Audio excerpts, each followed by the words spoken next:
কারণ আমরা একটা সুশাসন, জবাবদিহিতামূলক সরকার, ক্ষমতার ভারসাম্যের জন্য আমরা অনেক দিন ধরে কথা বলে আসছি।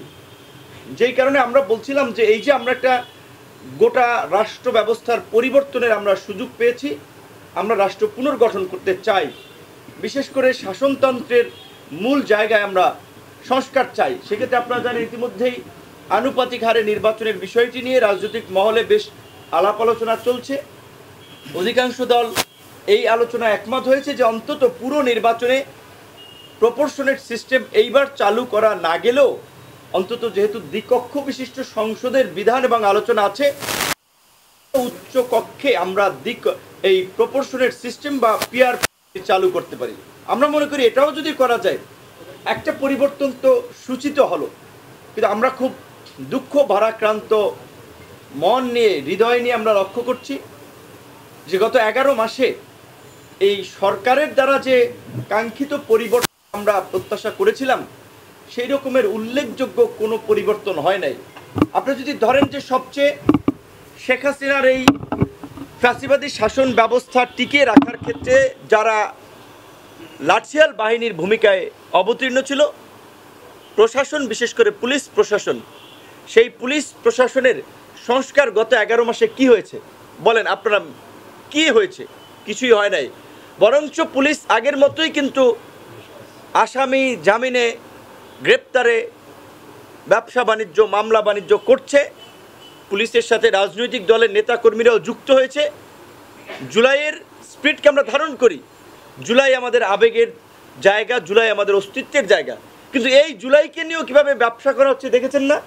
জুলাই যোদ্ধা অনেকে ভুয়া তালিকায় নাম উঠিয়েছে, যারা হত্যাকাণ্ডের শিকার হয়েছে তার স্বজন জানে না, পরিবার জানে না, তাদের নামে মামলা হয়েছে এবং মামলাগুলো একেবারে পাইকারি দরে আসামি করা হয়েছে। যদি এর আমরা প্রতিবাদ জানিয়েছিলাম বা আমরা বারবার বলেছিলাম যে এইভাবে ঢালাওভাবে যেন মামলা আপনার বাণিজ্য করে মানুষকে হয়রানি করা না হয়।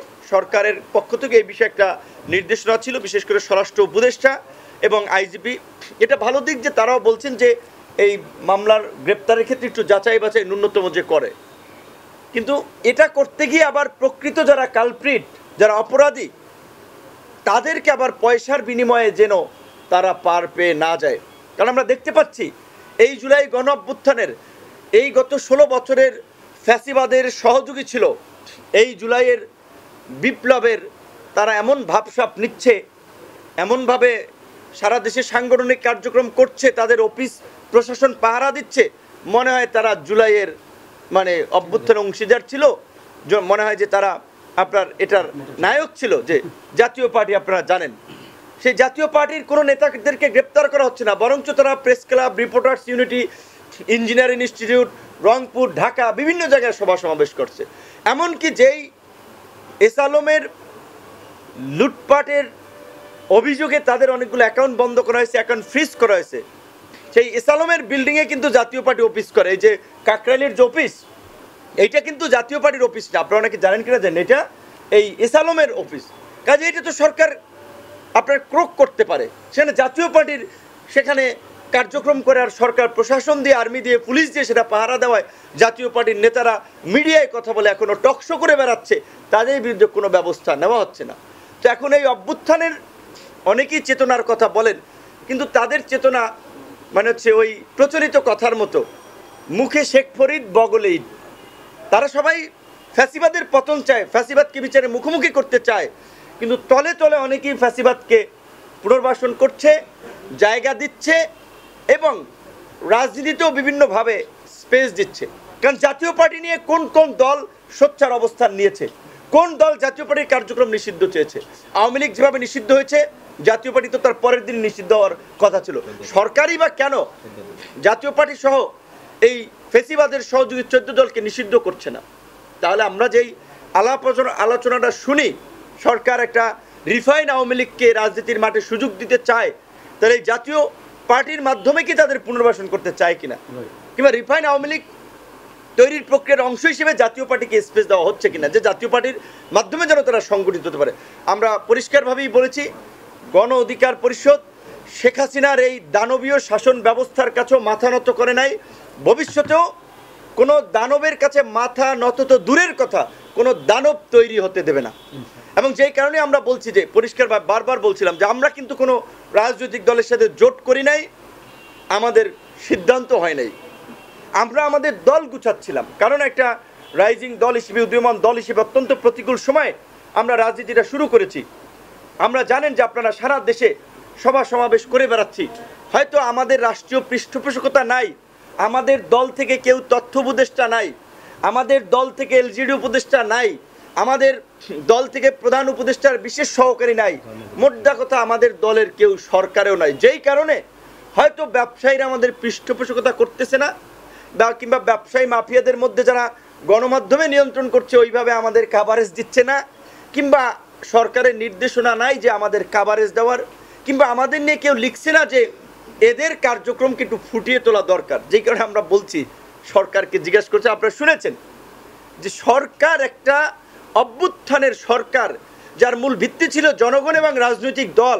রাজনৈতিক দলগুলোকে নিয়ে শুরুর দিকে সর্বদলীয় বৈঠক করেছে। পরে আমরা দেখলাম যে তারাও বৈষম্যের আন্দোলনের, বৈষম্য বিরোধী আন্দোলনের মধ্যে দিয়ে গঠিত সরকার বাংলাদেশে প্রাতিষ্ঠানিকভাবে বৈষম্য শুরু করেছে, যে রাজনৈতিক দলকে জাতে তুলে, যে 4টে দল তারা প্রথম সারির ঠিকাদার, প্রথম দল, বড় দল, আবার তার মধ্যে অনেকে নিবন্ধনও নাই, আর বাকিরা সেকেন্ড ক্লাস সিটিজেনের দল বা দ্বিতীয় সারির দল। তো এটা নিয়ে পরিষ্কারভাবেই আমরা গতকালকে প্রধান উপদেষ্টার মিটিংয়ে আপনারা দেখেছেন, আমরা প্রতিবাদ জানিয়েছিলাম, অন্যান্য সব দল জানিয়েছে। আবার এই অভ্যুত্থানেরও এমন অনেক দল আছে যারা গতকালকের মিটিংয়েও কিন্তু ডাক পায় নাই। তো আমরা সরকারকে পরিষ্কারভাবেই বলেছি, এই সমস্ত বৈষম্যমূলক আচরণ আপনাদেরকে বন্ধ করতে হবে, এবং যদি আপনারা গণ অভ্যুত্থানের অংশীজনদের ত্যাগের মূল্যায়ন করেন, ক্রোনোলজির উপরে থাকবে গণ অধিকার পরিষদ। বিএনপি জামাত বড় রাজনৈতিক দল, তাদের অনেক স্যাক্রিফাইস আছে, কিন্তু এটাও পরিষ্কার, এটাও বুঝতে হবে শুধুমাত্র বিএনপি জামাতের আন্দোলনের সরকার পরিবর্তন হয় নাই। বিএনপি জামাত 16 বছর চেষ্টা করেছে, ব্যর্থ হয়েছে, পুরানো রাজনীতি ব্যর্থ হয়েছে, যার ফলেই কিন্তু আমাদের উত্থান, এবং এই আমাদের উত্থানের ফলেই কিন্তু এই প্রেক্ষাপট রচিত হয়েছে। এবং অবশ্যই সেই প্রেক্ষাপট তৈরিতে সকল রাজনৈতিক দল, সামাজিক সংগঠন, নাগরিক সংগঠনের কন্ট্রিবিউশন আছে।